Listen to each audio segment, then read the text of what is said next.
দিন যত বাড়ছে, ইরানের যুদ্ধকৌশলে ধরাশয়ী হচ্ছে ইসরায়েল যুক্তরাষ্ট্র। ইসরায়েল ও তার মিত্র যুক্তরাষ্ট্র মনে করেছিল ইরানে আক্রমণের কিছুদিনের মধ্যে ইরান আত্মসমর্পণ করবে, কিন্তু দিন যত যাচ্ছে ইরানের কঠিন জবাবে নাস্তানুবাদ হচ্ছে ইসরায়েল ও মধ্যপ্রাচ্যে অবস্থিত মার্কিন ঘাঁটিগুলো। আজ 24শে মার্চ 2026 তারিখে প্রথম আলো পত্রিকায় প্রকাশিত একটি খবরে দেখা যাচ্ছে, বিদ্যুৎ কেন্দ্রে হামলা থেকে পিছু হটলেন ট্রাম্প। তো এখানে খবরটি বিশ্লেষণ করলে দেখা যাচ্ছে, বৈশ্বিক জ্বালানি বাণিজ্যের অন্যতম গুরুত্বপূর্ণ সমুদ্রপথ হরমুজ প্রণালী খুলে দিতে ইরানকে 48 ঘন্টার সময় বেঁধে দেওয়ার পর নিজের সিদ্ধান্ত থেকে সরে এলেন যুক্তরাষ্ট্রের প্রেসিডেন্ট ডোনাল্ড ট্রাম্প।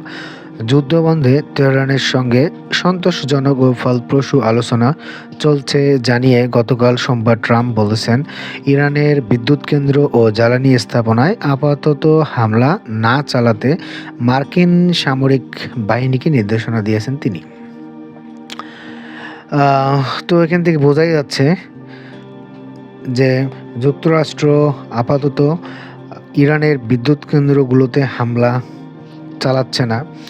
তো পরবর্তী আমরা দেখি প্রথম আলো পত্রিকা কি বলছে, যে বিদ্যুৎ কেন্দ্র জ্বালানি স্থাপনা হামলা নিয়ে ট্রাম্পের হুমকির জবাবে এর আগে তেহরান কঠোর পাল্টা হামলার হুমকি দেয়। তেহরান বলেছিল, তাদের বিদ্যুৎ কেন্দ্র ও জ্বালানি স্থাপনা আক্রান্ত হলে মধ্যপ্রাচ্য জুড়ে বিদ্যুৎ কেন্দ্র, জ্বালানি স্থাপনা ও মার্কিন ঘাঁটির পাশাপাশি যুক্তরাষ্ট্রের মালিকানা রয়েছে এমন ব্যবসা প্রতিষ্ঠানেও হামলা চালানো হবে। তাহলে এখান থেকে বোঝা যাচ্ছে যে ইরানও যুক্তরাষ্ট্রের যে মার্কিন ঘাঁটিগুলো রয়েছে বা মালিকানা যেসব ব্যবসা প্রতিষ্ঠান রয়েছে সেখানেও হামলা চালাতে চেয়েছে আর কি। তো এরই পরিপ্রেক্ষিতে কিন্তু মার্কিন প্রেসিডেন্ট ডোনাল্ড ট্রাম্প ইরানের বিদ্যুৎ কেন্দ্রে হামলা বন্ধের নির্দেশ দিয়েছেন আর কি। তো দেখা যাচ্ছে পাল্টাপাল্টি এই হুমকির ফলে মধ্যপ্রাচ্যে 24 দিন ধরে চলা এই যুদ্ধ আরও ভয়াবহ রূপ নেওয়ার আশঙ্কা তৈরি হয় আর কি। বেড়ে যায় জ্বালানি তেলের দাম।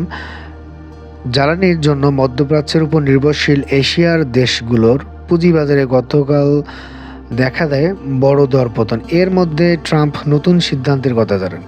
নিজের মালিকানাধীন সামাজিক যোগাযোগ মাধ্যম ট্রুথ সোশ্যালে ট্রাম্প জানান, আগামী 5 দিনের জন্য ইরানের বিদ্যুৎ কেন্দ্র ও জ্বালানি স্থাপনায় সব ধরনের হামলা স্থগিতের সিদ্ধান্ত নিয়েছেন তিনি।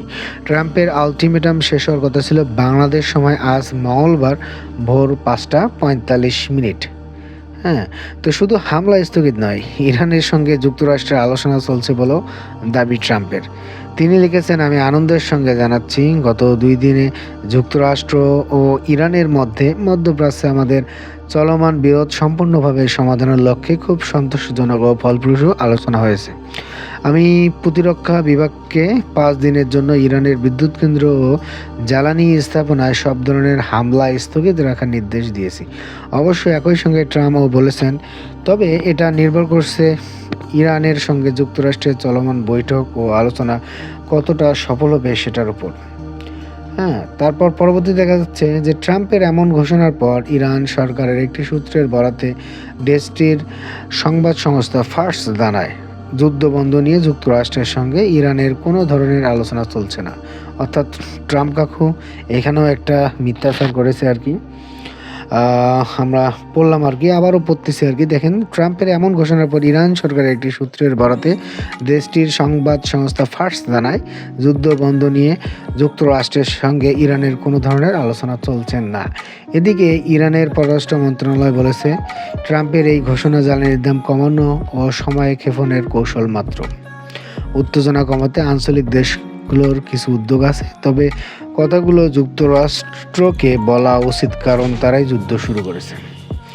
তো মূলত হচ্ছে এই ঘটনা আমরা দেখতেছি 24 তারিখ বা 24শে মার্চ 2026 পর্যন্ত ইসরায়েলে ব্যাপক হামলা চালিয়েছে ইরান, প্লাস মধ্যপ্রাচ্যে যুক্তরাষ্ট্রের যে মার্কিন ঘাঁটিগুলো রয়েছে, প্লাস যুক্তরাষ্ট্রের যেসব ব্যবসায়ী প্রতিষ্ঠান রয়েছে সেখানেও ইরান ব্যালিস্টিক ক্ষেপণাস্ত্র মিসাইল হামলা করেছে আর কি। অনেক হতাহতর খবরও পাওয়া গিয়েছে আর কি। তো আমরা জানি যে